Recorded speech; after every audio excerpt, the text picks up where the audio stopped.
YouTube channel. അപ്പോൾ ഇന്ന് ഞാൻ വന്നിരിക്കുന്നത് മന്ദാകിനി സിനിമയുടെ ഉള്ളില് മീൻസ് മന്ദാകിനി സിനിമയിൽ അഭിനയിച്ച ഒരു കുട്ടി താരത്തിനെ ഇൻവൈറ്റ് ചെയ്യാനാണ്. ഞാൻ മന്ദാകിനി സിനിമയുടെ റിവ്യൂ പറയണ വീഡിയോ ഞാൻ എൻ്റെ യൂട്യൂബ് ചാനലിൽ ഇട്ടിട്ടുണ്ടായിരുന്നു. അപ്പോൾ അത് അവർ കണ്ടു, മന്ദാകിനി സിനിമയുടെ ആൾക്കാരത് കണ്ടു. അത് കണ്ടതൊരു ചെറിയ കാര്യമായിട്ട് എനിക്ക് തോന്നിയിട്ടില്ല. കാരണം എൻ്റെ 160 സബ്സ്ക്രൈബേഴ്സ് ഉള്ള ചാനലിലത്തെ വീഡിയോ അവർ കണ്ടു എന്ന് പറഞ്ഞാൽ അതെനിക്കൊരു വലിയ കാര്യമാണ്. അപ്പോൾ അതും നിങ്ങളോട് ഷെയർ ചെയ്യാമെന്ന് വിചാരിച്ചു. അതേപോലെ തന്നെ ആ മന്ദാകിനി സിനിമയുടെ ഉള്ളിൽ എന്ന് വെച്ചാൽ നമുക്ക് സിനിമ കണ്ടു കഴിഞ്ഞാൽ സിനിമയുടെ കാര്യമല്ലേ മനസ്സിലാവുള്ളൂ. അതിൻ്റെ ഉള്ളിൽ നടന്ന കാര്യങ്ങൾ എന്താണെന്ന് നമുക്ക് മനസ്സിലാവില്ലല്ലോ.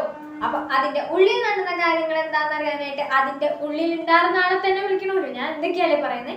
എന്തിനായിട്ട് അതിന്റെ ഉള്ളിൽ ഉണ്ടായിരുന്ന ഒരു കുട്ടിത്താരത്തിനെ, ഇന്ന് മാമന്റെ ഫസ്റ്റ് നൈറ്റ് ആണോ എന്ന് ചോദിച്ചാൽ ആ കുട്ടിത്താരത്തിനെയാണ് നമ്മൾ ഇന്ന് ഇവിടെ ഇൻവൈറ്റ് ചെയ്യാൻ പോകുന്നത്. അപ്പോ മന്ദാകിനി സിനിമയിലത്തെ കുട്ടിത്താരത്തിനോട് ഇനി നമുക്ക് ബാക്കി വിശേഷങ്ങളൊക്കെ ചോദിക്കാം. അപ്പോൾ നിങ്ങൾ എല്ലാവരും മന്ദാകിനി സിനിമ കണ്ടിട്ടില്ലെങ്കിൽ എന്തായാലും തീർച്ചയായിട്ടും പോയി കാണുക. ഒരു ഫാമിലി എന്റർടൈനിങ് ഫിലിമാണ്. നല്ല ചിരിക്കാനുള്ള കാര്യങ്ങളൊക്കെ അതിലുണ്ട്. പിന്നെ വലിയ വലിയ നടന്മാരില്ലാന്ന് വിചാരിച്ച് നമ്മൾ നല്ല സിനിമകളെ തള്ളിക്കളയരുത്.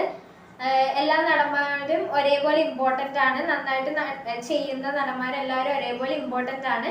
അപ്പോൾ നമ്മൾ കഥ കുറെ നേരം കണ്ടിരിക്കാനുള്ള കഥയൊന്നും ഇല്ലെങ്കിൽ ഞാൻ ഡീറ്റെയിൽ ആയിട്ട് എൻ്റെ വീഡിയോയിൽ പറഞ്ഞിട്ടുണ്ട്. അത് പോയി കാണാദ്യം, എന്നിട്ട് നിങ്ങൾ സിനിമ കാണും. അല്ലെങ്കിൽ സിനിമ കണ്ടു കഴിഞ്ഞിട്ട് അത് വന്ന് കാണും. ഫാമിലി ആയിട്ട് കാണാൻ പറ്റിയ പടമാണ്. ഷുവർ, ഫാമിലി ആയിട്ട് എന്റർടൈൻ ചെയ്യാൻ പറ്റിയ പടമാണ്. മുതിർന്നവർക്കൊക്കെ നന്നായിട്ട് ചിരിക്കാൻ ഇഷ്ടപ്പെടുന്നവർക്കൊക്കെ നന്നായിട്ട് ചിരിക്കാൻ പറ്റുന്ന കോമഡികൾ അതിലുണ്ട് എന്ന് വിചാരിച്ച് ഭയങ്കര ഹൈപ്പ് ഒന്നും ഞാൻ കൊടുക്കണില്ല. കാരണം ഭയങ്കര ഹൈപ്പ് വന്നിട്ട് നിങ്ങൾ അവിടെ ചെന്നിട്ട് ഒന്നും തോന്നിയില്ലെങ്കിൽ നിങ്ങൾ വിചാരിക്കും ഇത്ര പറഞ്ഞത്ര ഒന്നും ഉണ്ടായില്ലല്ലോ. അതുകൊണ്ട് ഞാൻ ഭയങ്കര ഹൈപ്പ് ഒന്നും തന്നില്ല. ഫാമിലി ആയിട്ട് ചിരിക്കാൻ പറ്റിയ പടമാണ് എന്ന് വെച്ച് ഭയങ്കര ഹൈപ്പ് ഉള്ള പടം എന്നല്ല, നല്ല പടമാണ്. അപ്പൊ നമുക്ക് ഇനി കുട്ടിത്താരത്തിന് ഇൻവൈറ്റ് ചെയ്യാം. അപ്പൊ എല്ലാവരും സബ്സ്ക്രൈബ് ചെയ്തിട്ടില്ലെങ്കിൽ വേഗം സബ്സ്ക്രൈബ് ചെയ്യാം. അപ്പൊ നമുക്ക് വേഗം പോയി നമ്മുടെ കുട്ടിത്താരത്തിന് ഇൻവൈറ്റ് ചെയ്യാം. അപ്പൊ ലെറ്റ്സ് ഗോ. ഹലോ ഗായ്സ്, അപ്പൊ നമ്മൾ പറഞ്ഞ കുട്ടി സർപ്രൈസ് ഇവിടെ ഉണ്ട്. അപ്പൊ നമ്മുടെ സ്വന്തം കുഞ്ഞു. ഹലോ. അപ്പൊ നമുക്ക് ഇനി കുഞ്ഞുവിനോട് സിനിമയുടെ വിശേഷങ്ങൾ ചോദിക്കാം. മന്ദാകിനി സിനിമയിൽ അഭിനയിച്ചപ്പോൾ എന്ത് തോന്നി, എങ്ങനെ ഉണ്ടായിരുന്നു. അപ്പൊ ഞാനൊന്നും പ്രിപ്പയർഡ് ആയിട്ടല്ല, എനിക്ക് അപ്പൊ തോന്നുന്നത് അപ്പൊ ഞാൻ പറയും, അതേപോലെയാണ്. അപ്പോൾ നിങ്ങൾ എല്ലാവരും ആദ്യം തന്നെ സബ്സ്ക്രൈബ്, ലൈക്ക്, ഷെയർ ഒക്കെ ചെയ്യണം. എന്നിട്ട് നമുക്ക് ചോദിക്കാം. അപ്പോൾ കുഞ്ഞു, എങ്ങനെ ഉണ്ടായിരുന്നു നമ്മുടെ മന്ദാകിനി സിനിമയിൽ അഭിനയിച്ചപ്പോൾ ഉണ്ടായിരുന്നൊരു എക്സ്പീരിയൻസ്? എൻ്റെ ഫസ്റ്റത്തെ സിനിമയുണ്ട് നല്ലൊരു ഇതുണ്ടായി. അതും ഡയലോഗൊക്കെ ഉള്ളപ്പോൾ നല്ലൊരു സന്തോഷം ഉണ്ടായി. അതെ, ഫസ്റ്റത്തെ സിനിമ ആവുമ്പോൾ സാധാരണ പിള്ളേർക്ക് പേടി ഉണ്ടാവും. അങ്ങനെ അതും ഫസ്റ്റ് ഷോട്ടിൽ തന്നെ അവള് ശരിയാക്കി. അങ്ങനെയുള്ള കാര്യങ്ങൾ, ചെറിയ ചെറിയ കാര്യങ്ങൾ വെച്ച് നോക്കുമ്പോൾ ആദ്യമായിട്ട് ഒരു അഭിനയിക്കണ ഒരു കൊച്ച് അങ്ങനെ ചെയ്യുന്നത് എനിക്ക് തോന്നുന്നില്ല. ചിലപ്പോൾ അങ്ങനെ ചെയ്തവരുണ്ടാവാം. പക്ഷെ എന്നാലും ഫസ്റ്റത്തെ സിനിമയിൽ അതും ഡയലോഗ് കൂടി പറയാം. അതും നല്ലൊരു പോർഷൻ ഡയലോഗ് പറയാം, ഒറ്റ ടേക്കിൽ തന്നെ ശരിയാക്കാം. നല്ലൊരു ക്യൂട്ട്നെസ്സോടെ. അത് നിങ്ങൾക്ക് സിനിമ കാണുമ്പോൾ മനസ്സിലാവും. കാണാത്തവർ എന്തായാലും പോയി കാണണം. തൊണ്ടയൊക്കെ പോയി. ഫാമിലി പടമാണ്, അല്ലാതെ കുറെ സ്റ്റണ്ടും ഇതൊക്കെ അന്വേഷിച്ച് പോണവര് കാണണ്ട. അല്ലാതെ ഫാമിലി ആയിട്ട് എൻജോയ് ചെയ്യാൻ പോണവർക്ക് കാണാൻ പറ്റിയ സിനിമയാണ്. അപ്പൊ ഇനി അടുത്തത് ചോദ്യം കുഞ്ഞുവിനോട്. അപ്പൊ സിനിമയില് ഈ സിനിമയിലേക്ക് എത്താനുണ്ടായിരുന്ന കാരണം എന്താ? ഞാൻ ഫസ്റ്റ് ഇങ്ങനെ ഓഡീഷന് പോയി.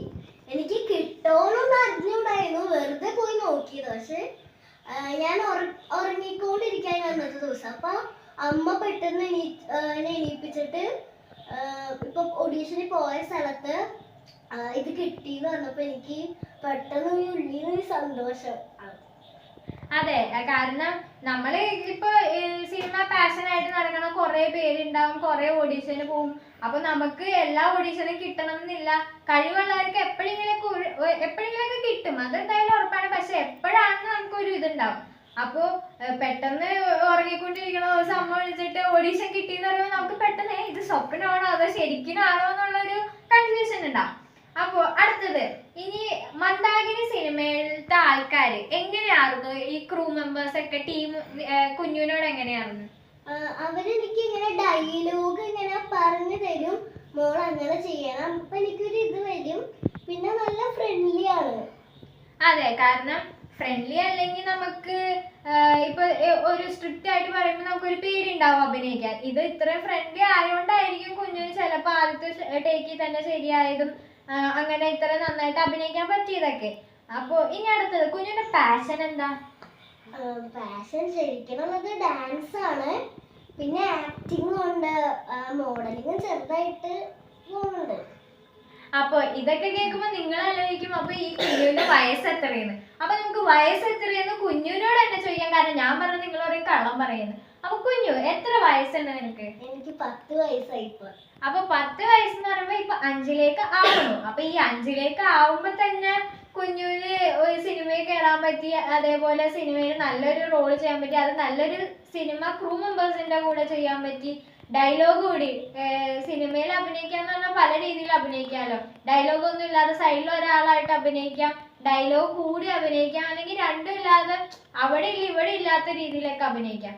അപ്പോ അതുകൊണ്ട് ഈ 10 വയസ്സിൽ തന്നെ ഡയലോഗ് കൂടി അത് നല്ലൊരു രീതിയിൽ അഭിനയിക്കാൻ പറ്റിയത് തന്നെ വലിയൊരു കാര്യമാണ്. അതേപോലെ തന്നെ ഈ അടുത്ത് D4 ഡാൻസിലെ കുക്കുവിന്റെ കൂടെ കേസ് കോടി പോയിരുന്നില്ലേ? അവിടെ പോയായിരുന്നു. അവിടെ അവര് നല്ല ബിഹേവിംഗ് ആണ്, നല്ല അവരും അവിടെ പോലെ തന്നെ ഫ്രണ്ട്ലി ആണ്.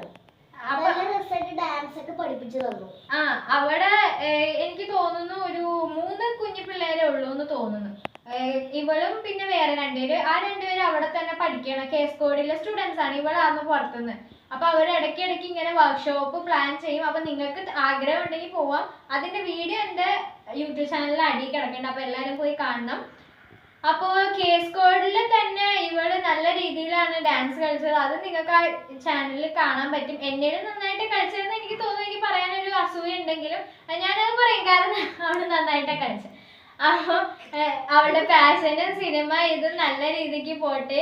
അതേപോലെ തന്നെ ഇനി ഒരു അടുത്ത സിനിമയില് ചാൻസ് കിട്ടട്ടെ എന്ന് ഞാൻ പ്രാർത്ഥിക്കാം. അപ്പൊ ഇനി ഓവറോൾ എങ്ങനെ ഉണ്ടായിരുന്ന എക്സ്പീരിയൻസ്, അഭിനയം എല്ലാം കൂടി ഓവറോൾ എന്ത് തോന്നി? ഇങ്ങനെ അഭിനയിച്ചുകൊണ്ടിരിക്കുമ്പോ പെട്ടെന്ന് ഒരു ടെൻഷൻ വന്നു.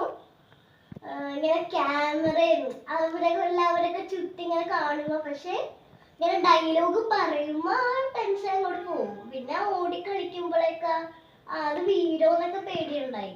ഇവിടെ ഇങ്ങനെ മഴയൊക്കെ പെയ്യായിരുന്നു, അപ്പൊ അവിടെ ഇങ്ങനെ ഇത് സ്കിഡാവും. അപ്പൊ അങ്ങനെയൊക്കെ. അതെ, അവൾക്ക് ടെൻഷൻ. ഇപ്പൊ സിനിമയിൽ നിങ്ങൾ നോക്കുമ്പോ ഈ കൊച്ചു നല്ല രീതിയിൽ ആക്ട് ചെയ്യണ്ടല്ലോ എന്നായിരിക്കും, പക്ഷെ റിയൽ ലൈഫിൽ അവൾ ശരിക്കും ഒരു നാണംകുണിങ്ങിയാണ്. അവൾക്ക് ഇങ്ങനെ വീഡിയോ എടുക്കാനും ഇങ്ങനെ പറയാനൊക്കെ ഭയങ്കര നാണംകുണിങ്ങിയാണ്. പക്ഷെ സിനിമയിൽ വരുമ്പോ ഷോട്ട് വരുമ്പോ അതൊന്നും അല്ല, ആള് വേറൊരാളായിട്ടാണ് മാറുന്നത്. ശരിക്കും ഇച്ചിരി എക്സ്പീരിയൻസ് ഉള്ള കൊച്ചുങ്ങളെ പോലെയാണ് അവള് അഭിനയിക്കണേ. അപ്പൊ അത്രയുള്ള ഇതിന്റെ പാർട്ട് 2 വേണമെങ്കിൽ എല്ലാരും എന്തായാലും പറയണം.